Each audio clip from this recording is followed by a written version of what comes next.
الحمد لله وكفى وسلام على عباده الذين اصطفى أما بعد فأعوذ بالله من الشيطان الرجيم بسم الله الرحمن الرحيم وأقيموا الصلاة وآتوا الزكاة واركعوا مع الراكعين وقال عليه الصلاة والسلام من صام رمضان ایمانا و احتسابا غفر له ما تقدم من ذنبه ومن قام رمضان ایمانا و احتسابا غفر له ما تقدم من ذنبه او كما قال علیہ الصلاة والسلام۔ درود شریف پڑھ لیں۔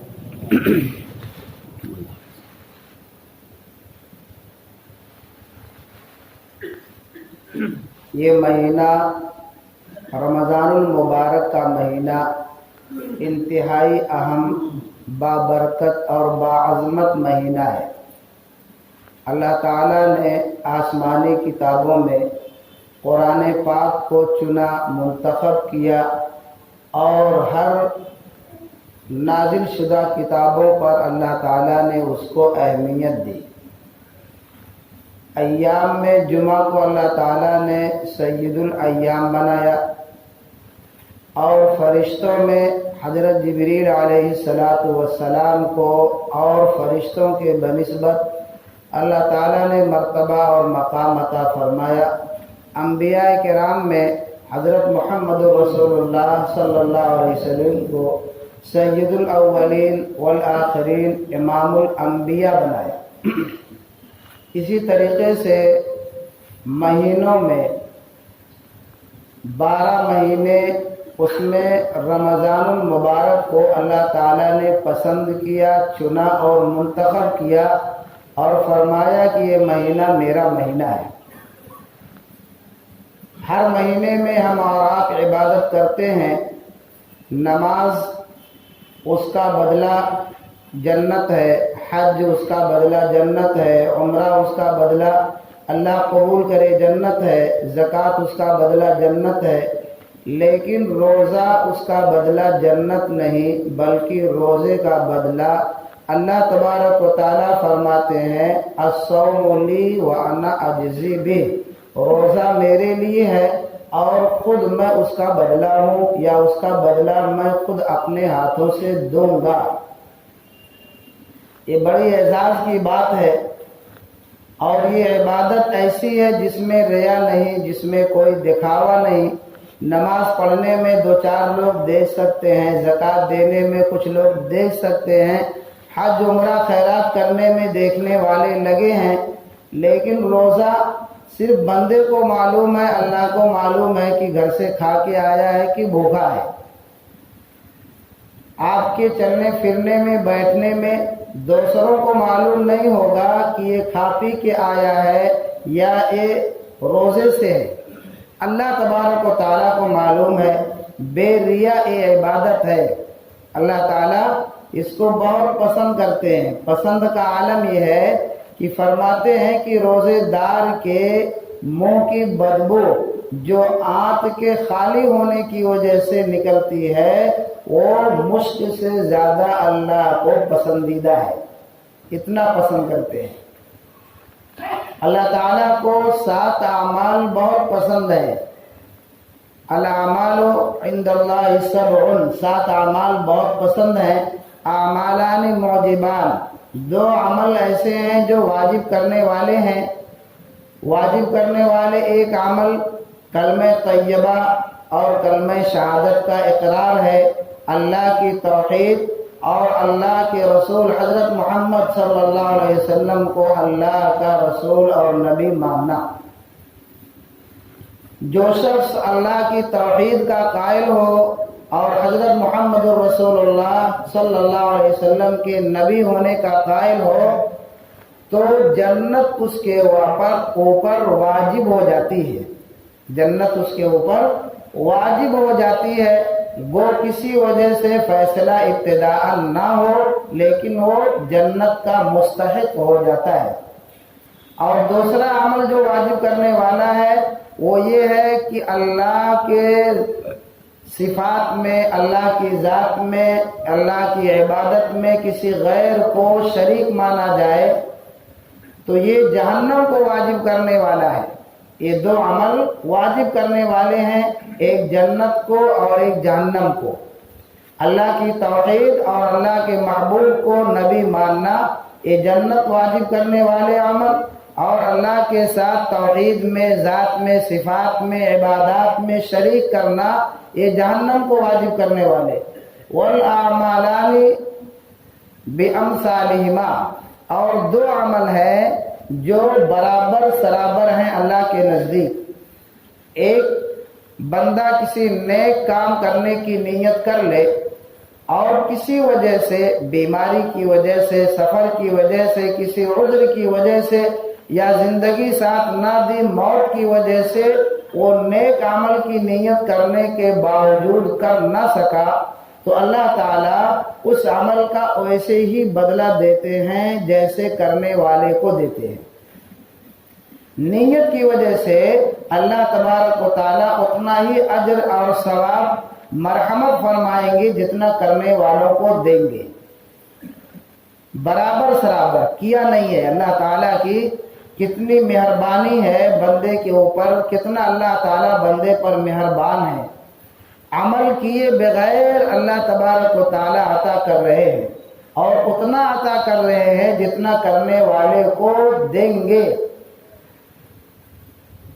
اور دوسرا کوئی گناہ کر لے، کوئی شخص گناہ کر لے تو گناہ کے بقدر، گناہ کے برابر اس کو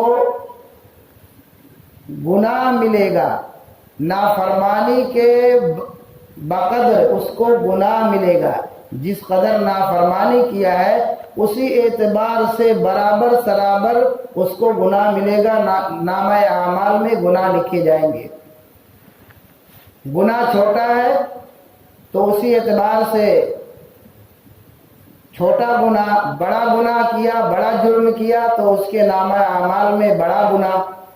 تو گناہ کر لیا تو گناہ کے کرنے سے جس قدر گناہ ہوگا چھوٹا بڑا، ویسے ہی اس کے ساتھ اللہ کا معاملہ ہوگا۔ ایک گناہ کیا تو ایک بار مجرم ہوا، اور دو بار گناہ کیا، دو بار نافرمانی کی، حکم عدولی کی، تو ڈبل یہ مجرم ہوا۔ یہ نہیں کہ ایک بار جو ہے اللہ کے حکم سے روگردانی کی تو دو گناہ کا مستحق ہو، دو بار روگردانی کی تو تین بار اس کے اوپر گناہ لکھا جائے، نہیں، برابر سرابر۔ تو یہ دو عمل برابر سرابر ہوتے ہیں۔ ایک نیکی کی نیت کیا اور کسی وجہ سے نیک کام نہیں کر سکا، اور دوسرے گناہ کیا تو گناہ جتنا جتنا کیا اتنا ہی لکھا جائے گا، اور نیکی اگر کر لیا ہے تو ایک نیکی کے بدلے میں اللہ تبارک و تعالی اس کے اجر کو بڑھاتے ہیں۔ اور یہ جو مہینہ ہے یہ مہینہ تو نیکیوں کا سیزن ہے۔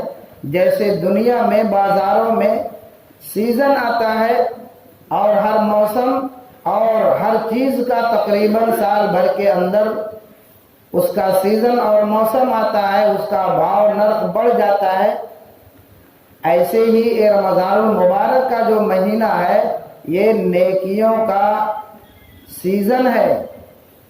اس میں اگر کوئی نفل ادا کرتا ہے تو فرض کے برابر، اور فرض ادا کرتا ہے تو 70 فرض کے برابر۔ حضرت سلمان فارسی رضی اللہ تعالی عنہ ایک بڑی لمبی حدیث نقل کرتے ہیں، قال خطبنا رسول اللہ صلی اللہ علیہ وسلم فی آخر یوم من شعبان، کہ آپ صلی اللہ علیہ وسلم شعبان کے آخری دن میں صحابہ کرام کو جمع کیا اور آپ نے منبر سے خطبہ دیا اور فرمایا، یا ایھا الناس، اے لوگو، قد اذن لکم شہر عظیم مبارک، اے لوگو بڑا مبارک مہینہ، بڑا عظیم مہینہ آنے والا ہے۔ آپ کس سے خطاب کر رہے ہیں؟ ان پاکیزہ ہستیوں سے، ان صحابہ کرام سے، اپنے ان مصاحبوں سے جو نیکی میں ایک دوسرے سے بڑھنے کی سبقت کرتے تھے اور بازی مارتے تھے، آگے بڑھنے کی تمنا رکھتے تھے۔ ہر صحابی کو یہ تمنا رہتی تھی کہ نیکی میں میں ان سے بڑھ جاؤں۔ ایک صحابی آئے، اللہ کے رسول صلی اللہ علیہ وسلم میں اب مسلسل روزے رکھوں گا۔ ایک صحابی آئے، رات بھر میں نفلیں پڑھوں گا۔ ایک صحابی آئے، اللہ کے رسول میں رات بھر نفلیں پڑھوں گا، اور ایک آئے روزہ رکھوں گا، ایک آئے دن میں روزے کا اہتمام کروں گا۔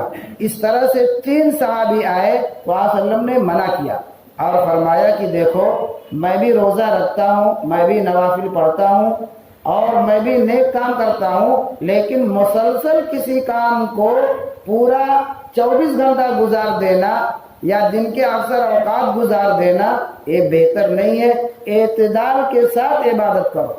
تو صحابہ کرام نیکیوں میں آگے بڑھنے والے تھے، ان سے کہہ رہے ہیں کہ تمہارے اوپر ایک مہینہ آ رہا ہے جو عظیم ہے، برکت والا ہے، اور اس میں ایک رات ہے، فی لیلۃ خیر من الف شہر، ایک رات ہے جو 1000 مہینوں سے بہتر ہے، اور یہ مہینہ صبر کا مہینہ ہے اور صبر کا بدلہ جنت ہے۔ یہ مہینہ مواسات کا، اخوت کا، ہمدردی کا مہینہ ہے۔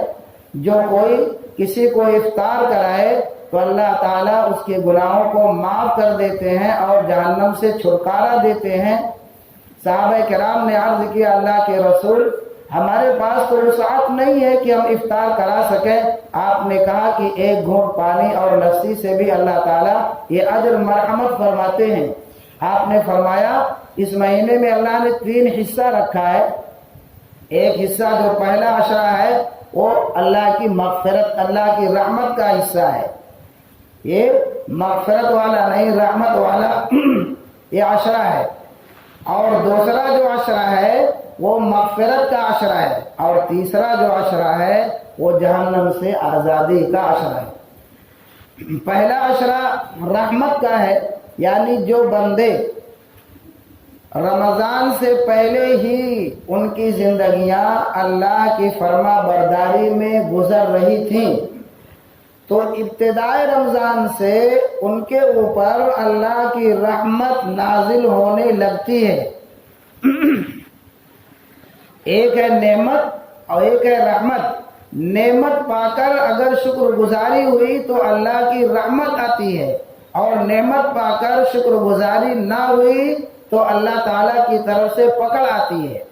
تو جن کی زندگیاں رمضان المبارک سے پہلے فرما برداری میں گزرتی ہیں تو ابتدائے رمضان سے اللہ تعالیٰ کی رحمت کا نزول ان پر ہونے لگتا ہے، اللہ کی رحمت کے سائے میں ان کی زندگی گزرتی ہے۔ اور جو لوگ رمضان المبارک کے پہلے عشرے میں گناہوں سے، برائیوں سے اپنے آپ کو پاک کر لیے، صاف کر لیے، توبہ کر لیے، تو دوسرا عشرہ ان کے لیے اب مغفرت کا آ جاتا ہے۔ گناہوں سے توبہ کر لیے اور اللہ تعالیٰ سے معافی مانگ لیے تو اللہ تعالیٰ ان کو معاف کر دیتے ہیں۔ اور تیسرا جو عشرہ ہوتا ہے آپ صلی اللہ علیہ وسلم نے فرمایا یہ جہنم سے آزادی کا ہوتا ہے۔ اور رمضان کا آخری جو رات ہوتی ہے تو وہ اللہ تعالیٰ اجرت اور مزدور کو مزدوری دیتے ہیں۔ جو عید کی رات ہوتی ہے اس رات میں اللہ تعالیٰ مزدور کو اس کی اجرت دیتے ہیں، اور آنے والے دن میں جب بندہ 2 رکعت عید الفطر پڑھنے کے لیے آتا ہے تو اس کا انعام عطا فرماتے ہیں اور مغفرت کا اور جہنم سے برات کا پروانہ دیتے ہیں۔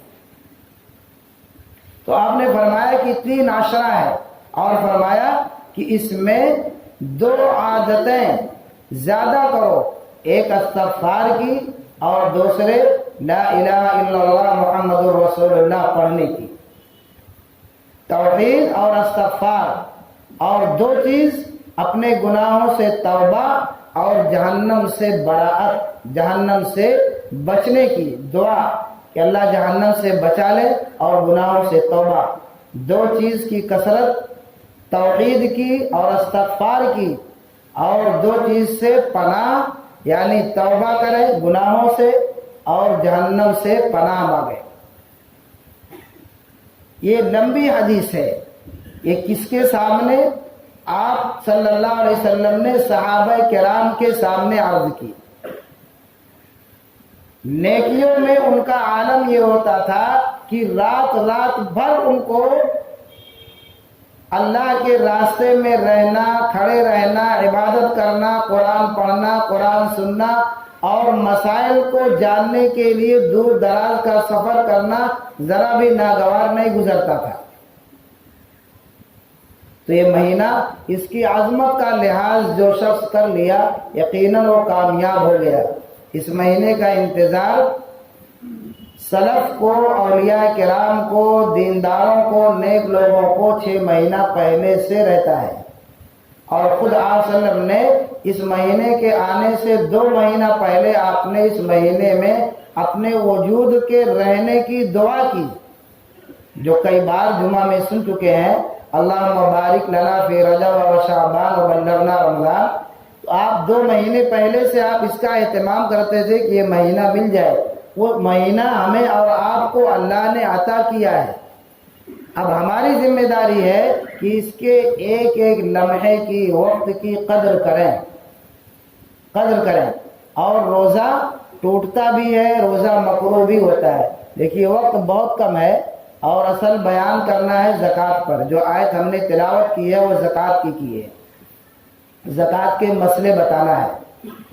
روزہ ٹوٹتا بھی ہے اور روزہ مکروہ بھی ہوتا ہے. گالی گلوچ سے اور غلط سلط کام کرنے سے روزہ مکروہ ہو جاتا ہے.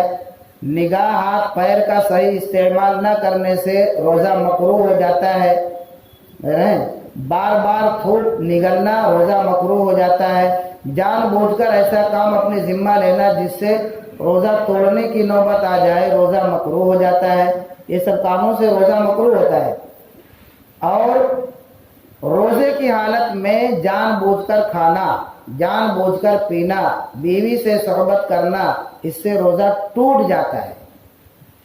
اور ٹوٹتا ہی نہیں بلکہ قضا کے ساتھ ساتھ کفارہ بھی دینا پڑتا ہے جب جان بوجھ کر یہ کام ہو. ایک روزہ تو قضا کا، باقی مسلسل 60 روزہ رکھنا ہے. روزے کی اہمیت دیکھیے کہ ایک روزہ اگر کوئی شخص جان بوجھ کر توڑ دیا تو اس کے کفارے میں ایک روزہ کی قضا ہے، اس کے ساتھ ساتھ مسلسل 60 دن روزے رکھنا ہے.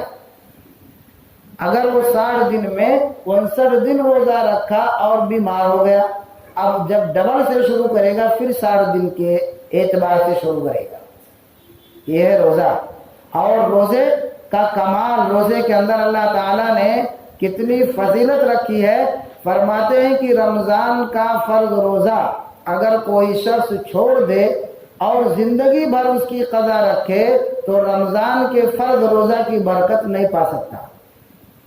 رمضان کے فرض روزے کی برکت وہ نہیں پا سکتا چاہے زندگی بھر وہ روزہ رکھے. تو ان چیزوں سے روزہ ٹوٹ جاتا ہے. آنکھ میں دوا ڈالنے سے یا سرما لگانے سے روزہ نہیں ٹوٹتا. یہ مسئلہ کچھ لوگ پوچھے ہیں آنکھ کے بارے میں، تو اس سے روزہ نہیں ٹوٹتا. ہاں ناک میں دوا ڈالیں گے روزہ ٹوٹ جائے گا. کان کے بارے میں اختلاف ہے فقہا کا، اس لیے کان میں دوا نہ ڈالنا بہتر ہے جہاں اختلاف ہو. جو متقدمین یعنی پہلے فقہا ہیں، جب سائنس اتنی مطلب جو ہے ترقی نہیں کی تھی کہ کون اعضا کس سے ملے ہیں، کتنی نسیں ہیں، کتنی بڑی ہیں، کتنی چھوٹی، کتنی باریک کیا ہے، جب سائنس اتنی ترقی نہیں کی تھی اس دور میں وہ فقہاء کرام کان میں دوا ڈالنے سے روزہ کے نہ ٹوٹنے کے قائل تھے. بعد میں ترقیات ہوئی تو کچھ سراغ ایسا ملا کہ اس کا بھی تعلق ہو جاتا ہے نسوں سے جو معدے میں جا کر ملتی ہے، تو روزہ ٹوٹنے کی بات کہی. اس لیے اس سے بچنا چاہیے. کان اور ناک میں دوا نہ ڈالیں، آنکھ میں سرما لگائیں، دوا ڈالیں، روزہ نہیں ٹوٹتا. انجیکشن لگائیں روزے کی حالت میں، روزہ نہیں ٹوٹتا. گلوکوز چڑھوائیں، روزہ نہیں ٹوٹتا. خون ٹیسٹ کے لیے خون نکلوائیں، روزہ نہیں ٹوٹتا.